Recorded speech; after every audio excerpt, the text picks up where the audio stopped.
Kita sering dihadapkan pada pilihan yang sederhana. Beli barang yang udah lama diincar misalnya, pindah kos atau pindah rumah, atau sekedar ketemu sama orang baru. Ada bagian dari diri kita yang bilang, iya, ini tepat. Tapi di saat yang sama, kepala langsung penuh dengan ratusan pertanyaan. Kalau nanti nyesel gimana? Kalau ternyata salah pilih, gimana? Dan anehnya, hal yang sama juga terjadi di keputusan-keputusan besar, ditawari pekerjaan baru, diajak mulai bisnis, atau bahkan soal hubungan. Hati sebenarnya terasa pingin melangkah, tapi pikiran sibuk memutar skenario-skenario buruk yang mungkin aja bisa terjadi. Lalu kamu pun jadi bingung, ini suara intuisi yang harus dipercaya atau cuma overthinking yang bikin stuck?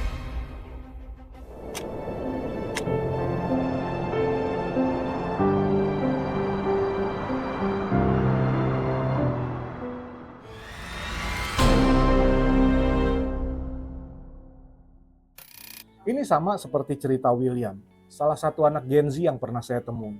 Dia dapat tawaran kerja dari perusahaan besar setelah sekian lama bekerja di kota kecil di Jawa Tengah. Dalam hatinya ada rasa semangat, ini kesempatan bagus. Tapi di kepalanya penuh dengan suara lain. Kalau nanti aku nggak sanggup untuk kerja di sana gimana? Kalau ternyata orang tuaku kecewa dengan hasil yang aku dapetin, nanti gimana? Dan kalau aku gagal di mana? Dari satu tawaran kerja, kepalanya jadi panggung drama dengan 1000 kemungkinan. Bukannya melangkah, dia malah bingung sendiri. Dan akhirnya kesempatan itu lewat begitu aja.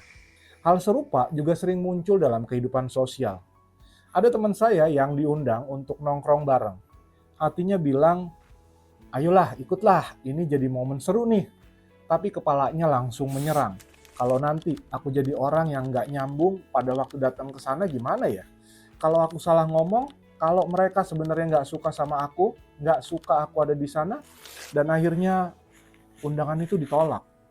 Malamnya dia menyesal karena sadar sebenarnya dia pengen datang, tapi overthinking membuatnya jadi menarik diri. Dan ternyata apa yang membedakan intuisi dengan overthinking ternyata sudah lama diteliti oleh para ilmuwan.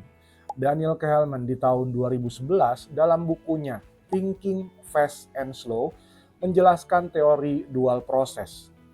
Otak kita bekerja lewat dua sistem. Sistem satu adalah intuisi, cepat, otomatis, sering berdasarkan pengalaman yang sudah pernah terjadi, yang sudah terakumulasi.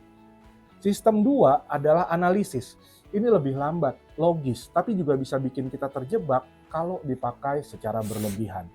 Penelitian klasik dari Embedy dan Risenthal di tahun 1992 tentang thin slice judgment juga menunjukkan bahwa intuisi itu seringkali akurat.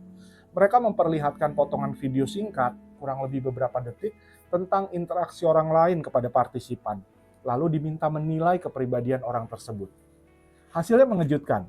Penilaian intuisi dalam hitungan detik itu hampir sama akuratnya dengan evaluasi mendalam yang dilakukan setelah observasi. Dan riset yang lebih baru dari Warquer di tahun 2010 dipublikasikan oleh Psychological Science menemukan bahwa orang yang mengambil keputusan setelah memberi ruang sejenak untuk unconscious thought, bukan berpikir berlebihan, justru membuat keputusan yang lebih baik. Metodenya, partisipan diberi masalah kompleks untuk diputuskan. Sebagian langsung diminta berpikir mendalam, tapi sebagian lagi dikasih distraksi dulu, sehingga otak mereka bekerja di belakang layar. Dan hasilnya, kelompok yang mengandalkan intuisi tak sadar, justru lebih akurat dalam memilih. Jadi kesimpulannya jelas, intuisi itu hasil dari pola pengalaman yang sudah terkumpul dan seringkali menuntun dengan tepat. Sedangkan overthinking justru membuat keputusan makin kabur karena dipenuhi ketakutan yang gak ada dasarnya. Kalau bingung membedakan intuisi dengan overthinking, coba trik sederhana ini. Ucapkan keputusanmu dengan suara keras. Misalnya, aku mau ambil pekerjaan ini. Dengarkan baik-baik reaksi badan kita. Kalau ada rasa lega, ada rasa ringan, biasanya itu intuisi. Tapi kalau yang muncul justru ketegangan di badan, penuh ketakutan, bahkan bayangan buruk, kemungkinan besar memang itu overthinking. tubuh lebih sering jujur daripada kepala kita sendiri. Kalau latihan tadi masih terasa kurang, ada satu cara lain yang bisa kamu coba dari metode yang saya sebut overthinking detox. Tulis keputusannya yang lagi kamu pikirin, lalu buat 2 kolom. Apa yang bisa aku kendalikan dan apa yang di luar kendaliku. Intuisi biasanya muncul di bagian yang bisa kamu lakukan sekarang. Sementara overthinking justru menumpuk di kolom yang penuh dengan kalau atau andaikan. Ini baru satu langkah kecil dari keseluruhan metode overthinking detox. Kalau kamu mau tahu cara lengkapnya, mau tahu lebih lanjut mengenai overthinking detox, saya sudah siapkan panduannya biar kamu bisa praktek dengan lebih terarah. Linknya sudah saya sertakan di bawah video ini.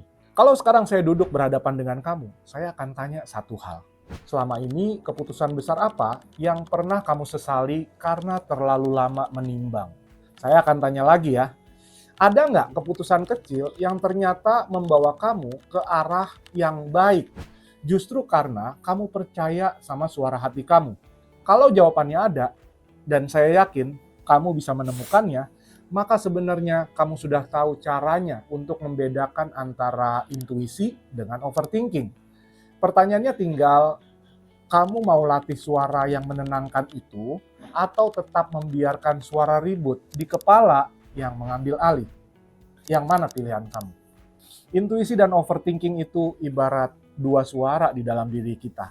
Yang satu tenang, singkat, tapi jelas arahnya. Seperti kompas kecil yang selalu menunjuk ke utara. Sementara yang satu lagi ribut, penuh teriakan, dan bikin bingung. Seperti pasar malam yang gak pernah tutup. Dan sekarang, bayangin, kalau kamu terus mendengarkan pasar malam itu, berapa banyak langkah yang akan tertunda. Tapi kalau kamu berani mengikuti kompas kecil itu, meskipun pelan, tapi kamu tetap bergerak maju. Jadi pertanyaannya sederhana. Malam ini suara mana yang mau kamu ikutin? Suara pasar malam atau suara yang menenangkan? Itu saja video kali ini. Semoga teman-teman dapat sedikit pencerahan untuk membedakan mana yang intuisi dan mana yang overthinking. Jangan lupa kasih like dan subscribe jika kalian suka dengan konten seputar kejelasan hidup. Saya Masyud dari Tujuanko, kita ketemu lagi di video berikutnya. Salam kejelasan.